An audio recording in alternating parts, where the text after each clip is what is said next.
Hello there, I'm Moldy, but you already knew that, and chances are a few of you would have seen Saturday's live stream where we built the not so brand new LEGO Star Wars Onyx Cinder, which at the time of recording this video still hasn't retired, so there's going to be plenty of opportunity to pick up this ship. But Skeleton Crew has finished, and if you want to hear our opinions, yes, mine and my partner's opinions, because we did have a special guest on the live stream. Check out the stream. And there's some really fun building techniques as well that go into building this ship. But straight away, there are also some things that I really want to change. So today I'm going to be going over the initial modifications. Perhaps in a few weeks' time, we can go over any other modifications that I've made that might be a bit more drastic. But the Onyx Cinder does not look like this by the end of the show. So we definitely need to change that. Yesterday, I also made a early 2000s style Lego Star Wars advert, so I'd appreciate if you could check that out, but I'll leave that on the end screen if you make it to the end of the video. First off, we're going to be starting with the small modifications and getting slightly bigger. So I'm actually going to put the ship to the side and bring out the minifigures that came with the Onyx Cinder. First off, I'm really a big fan of this Neil headpiece, and I'm going to have to make some custom family members for Neil, and perhaps for all of these minifigures, which could be really cool. But the change for these minifigures, barring one minifigure, isn't actually going to affect what the minifigures look like, and is instead to do with their accessories. So here we have 4 of the 5 minifigures, and for Jod, we're not going to change anything about Jod. I mean, there's a few things about his character I probably would have liked changed, as in him being a good guy, not saying anything was wrong with the way they did Jod's character arc. But you'll notice straight away that one of these characters is much shorter than the other, and though it kind of is shown that way in the show, I don't think the height difference is this extreme, especially considering the fact that all 4 of these are children. They're meant to be around the same age, and Neil has been given shorter legs. We were laughing about it in the stream. I didn't know any of these characters going in, but now I hopefully remember their names. We've got Wim on the far left, then we've got Neil next to him, we have Fern, and we have KB. So hopefully I haven't messed up. But the first modification we are going to make is to take Neil here, remove those legs, and replace them with the same size as the other 3 minifigures. I don't have any in the same dark red color that Neil's legs originally are, so we're going to have to use these dark brown legs, I think from the Looney Tunes line of collectible minifigures.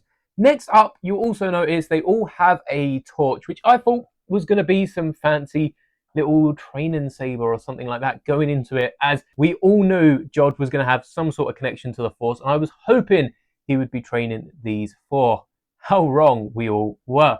But Wim is the only one of these 4 minifigures who also have a walkie-talkie, which is featured specifically between Neil and Wim. They have quite a few communications on walkie-talkies throughout the show, but we only get 1 in this set. Now, anyone that has played with a walkie-talkie at all knows you need at least 2 of them for them to work at all, not even to work well. You need a receiver and then someone calling out for the audio to be picked up, and we only got 1 of them in this set. You could definitely make an argument for the fact that he can radio into the ship, but I'm going to go and give not just Neil a walkie-talkie, but all 3 of these other minifigures need a walkie-talkie so they can stay in contact with each other.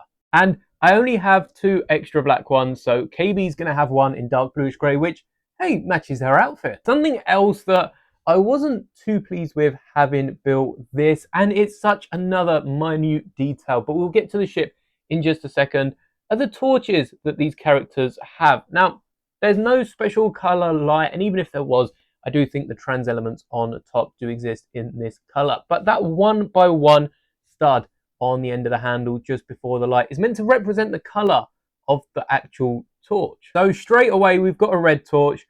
We know that a red handle exists. We got a load of them around the time of The Last Jedi with the Praetorians, and it's an element that LEGO do have in their arsenal. They've probably used it elsewhere, and they might not still be using it, but it was a perfect opportunity for them to put it in this set. But the other 3 torches are slightly more difficult. LEGO have included a dark blue, a yellow, and an orange stud to represent the handles of each of the different torches. And originally I was going to 3D print them, but then I realized there are close colors that Lego have and have already made across a ton of other sets, not just Lego Star Wars. Specifically a dark bluish grey for the dark blue.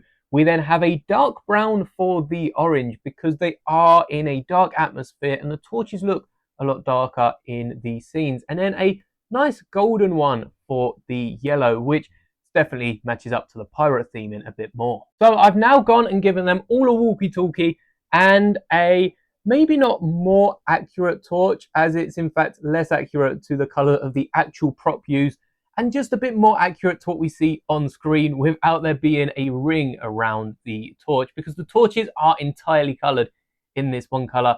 But I think this just looks so much cleaner and better for displaying alongside the ship. For anyone that's seen my trailer of the Onyx Cinder, you'll know I actually get these torches to light up. And I do this by slotting an LED in a lightsaber hilt, which is the exact same one that I've actually purchased from Filoni Clones previously on the channel and used for a ton of other mocks. So it shouldn't be hard to find how I've made this possible. But for displaying these minifigures, and for that I'll also bring out Jod, I am working on a 3D printed display which will stop minifigure legs from cracking, but that's going to be a future video. You're probably not going to want to play with the torches the entire time, considering they're seldom used in the actual show.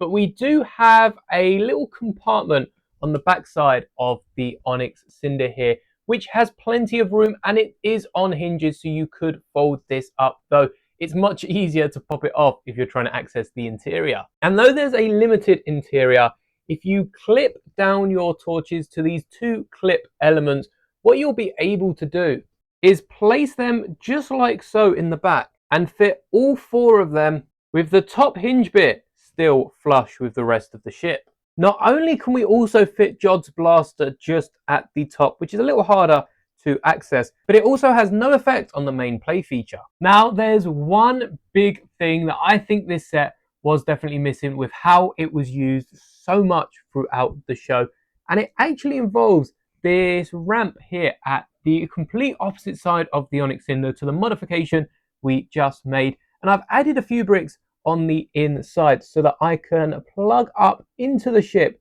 this massive claw, which not only gives us a brand new play feature to play with, but I can take my custom Brutus minifigure that I've created previously here on the channel and recreate one of the final moments before the finale. Pew pew! Perhaps my favorite thing with the different pieces that I've used to attach this claw is there is so much room to fold the claw down, secure the ramp, and keep it with the ship whilst it's on display. The Onyx Cinder actually has 5 seats within it. It's got one cockpit just up here, which is really for Jod, though you can fit 3 of the other minifigures. The minifigure you couldn't fit before was Neil. Because of the really short Yoda legs, you can't actually sit Neil down in any of the 5 seats here.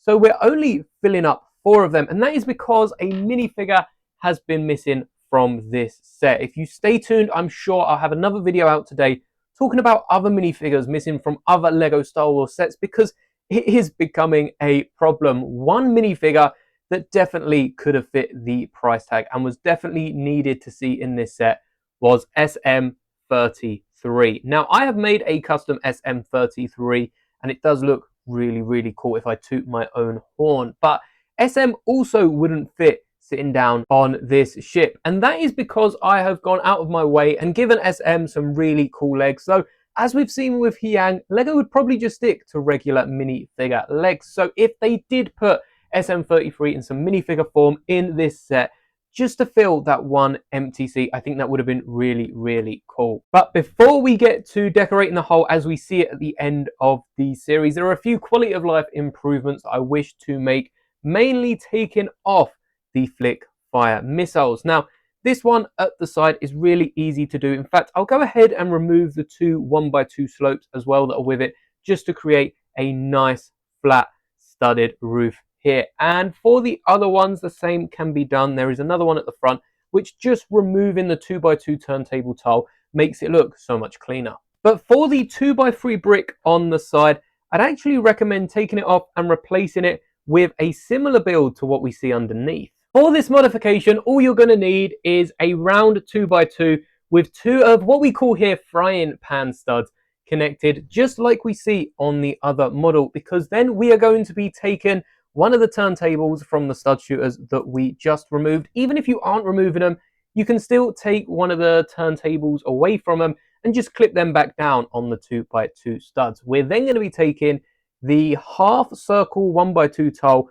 from the spare parts pile, and then the two top pieces that we just removed from the stud shooters, and we have our own little turret which clips exactly back where it was. And if you want to push this one step further, I recommend grabbing yourself a 1x2 slope and just putting it next to where we're going to stick the turntable to make it fit with the rest of the ship, and also fill in those two studs that otherwise might look a bit off. As you can see, we now have two of these turrets on the side of the ship, and I think it just looks better than the stud shooters, and I don't exactly hate the stud shooters at all. They're a really fun play feature, but if you're going for accuracy over play, I think it's a really nice quality of life improvement, and the slope that I've used has actually been seen elsewhere on the model too, so it works really well. Last but not least, like I've been saying, the ship doesn't end up looking like this, and we could go over, remove all of the white tiles, and even change the dark bluish grey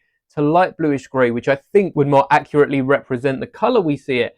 But the big thing are the engines at the front. First off, the play feature is really fun, and it's so satisfying to move the lever on top back and forth for takeoff or perhaps for landing, and then we've got flight mode. But the big change you need to make is just to pull off the engines at the front. We have two little axles poking out at either side, but honestly it's not that noticeable, and already the Onyx Cinder is looking really cool. I guess we should probably also remove the satellite, as I'm sure that's probably blown off when the rest of the hull is removed. Now we can still enjoy the play feature at the end. If you really want to take it to the next level, you can try pulling out these axles, but I do believe these are pretty well caught in there. But let me know what you think of my initial modifications to the Onyx Cinder. Are there any other modifications you've made that I haven't yet? Stick around to see if I make any more modifications to this ship, and perhaps I'll cover some modifications I've made to my other LEGO sets